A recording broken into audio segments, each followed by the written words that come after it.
some of the people that we mentioned are being looked at very seriously for their relationship to Jeffrey Epstein. But they were with him all the time. I wasn't at all. And we'll see what happens. What I just don't want Epstein to do is detract from the great success of the Republican Party, including the fact that the Democrats are totally blamed for the shutdown.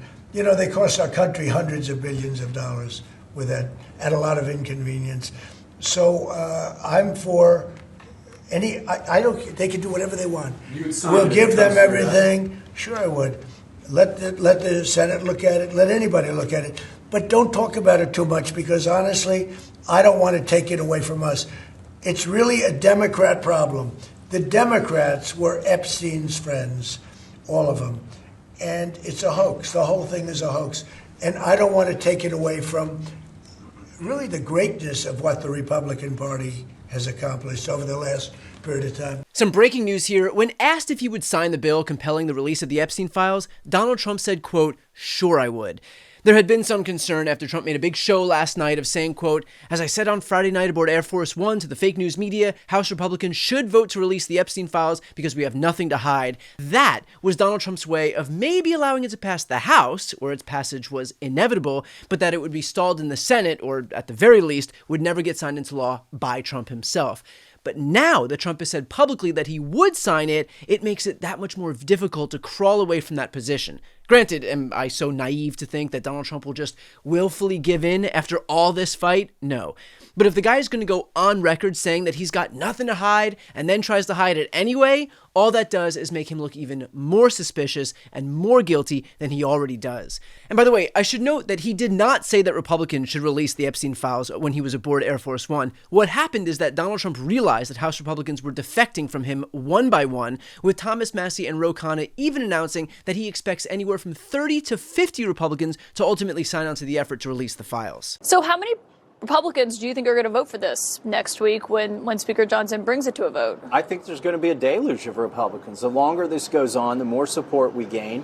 And I think the Speaker recognized that. And that's why, after months of trying to stop us, he's decided to accelerate the vote, because he knows we're going to get votes, and that's going to carry momentum into the Senate. And that's why it's important to get a big vote in the House for Roe and I on this measure, is because that's where it goes next, is the Senate. Yeah, so what happens here when it goes, if it passes and it does have that deluge of Republicans? I know you said today you thought 40 to 50 could potentially vote for it. Is that right? Well, I think the Speaker's concluded if you can't stop the parade, you might as well lead it. And so now he's saying, I want to have the vote. I do think that you could get 30, 40, 50 Republicans voting for it, because what are we talking about? We're talking about rich and powerful men who abused young girls and told people in junior high to go recruit others to be raped or abused. That's what we're talking about. And we're saying that these victims want to expose the men who did this to them. Some of these men still have buildings named after them. Some of them still have scholarships named after them.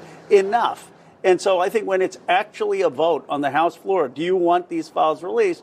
Republicans and Democrats are going to vote yes. And yet now, in the aftermath of Donald Trump's new announcement today, Thomas Massie has come out and tweeted, "Looking forward to attending this bill signing."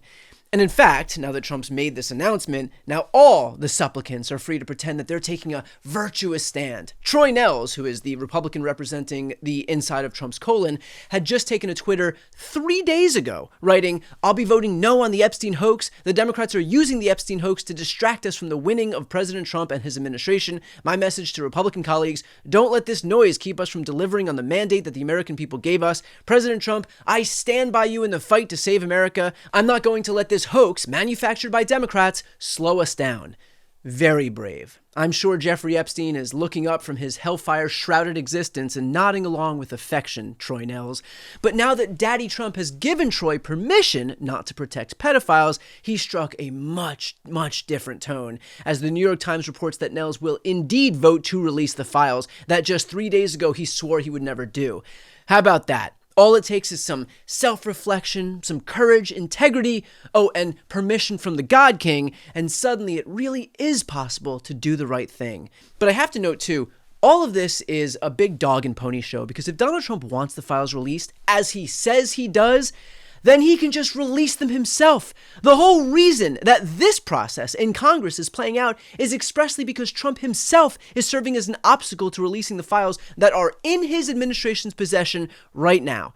So if he really wanted transparency, as again, he says he does, he wouldn't bless the House vote. He would just skip all of that nonsense and release them himself today, right now. Honestly, tell me what the difference is between the bill passing the House, then passing the Senate, then going to Trump's desk for his signature, versus him just releasing them on his own today. There's no difference at all, except for the fact that this is a lot of extra steps during which Donald Trump could, at any point, gum up the works, which I have every expectation in the world that he'll do.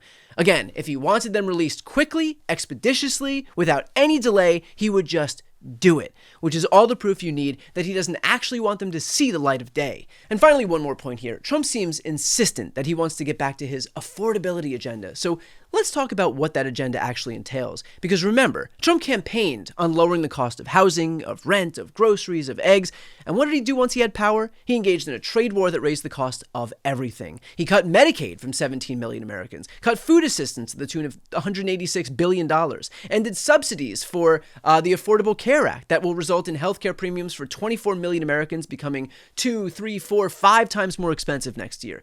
Energy prices are surging. Inflation's been rising every month since March. Thanksgiving is going to be more expensive. Quite literally none of what this guy ran on doing has come to fruition.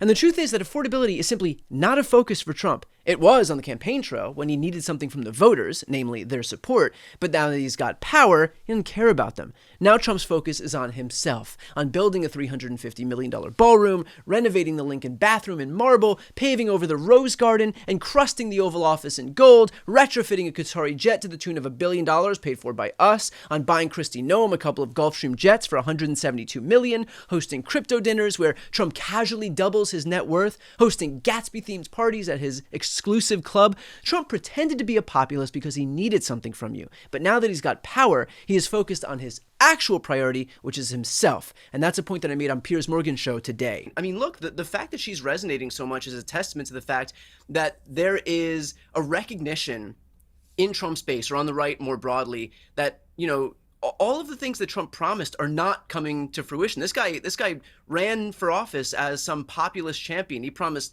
lower rent, lower housing, lower groceries, lower eggs. He promised free IVF, ending the Ukraine-Russia war on day one. He promised lower costs. Look what he's done since he's actually been in office. Costs on everything have surged because of this misguided trade war that everybody said was going to raise the cost of everything. And where is his focus? It's on building himself a $350 million ballroom. It's on encrusting the Oval Office in gold. It's on retrofitting a Qatari jet to the tune of $1 billion. It's on buying Kristi Noem a couple of Gulfstream jets that cost $170 million.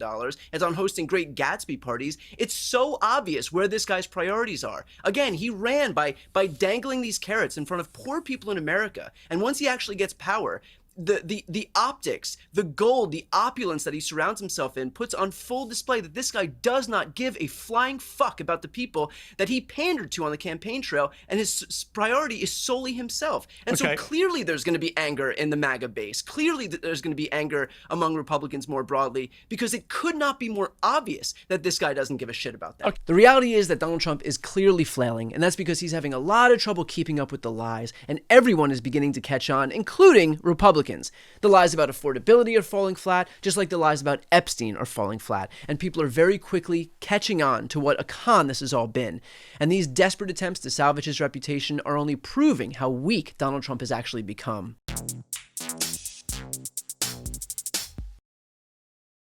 Before you go, if you enjoyed this content and you want to see more and support independent media, please subscribe to this channel. The subscribe button will be right here on the screen.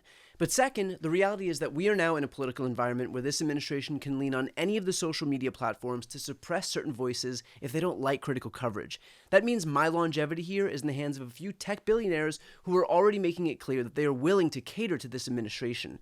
To that end, signing up for my newsletter is a way for me to reach you directly if that ever becomes necessary. I'll put the link right here on the screen as well, so please sign up. It's free, but there's also an option to do a paid subscription if you'd like to support me and my team. I really appreciate it. Thanks so much for watching.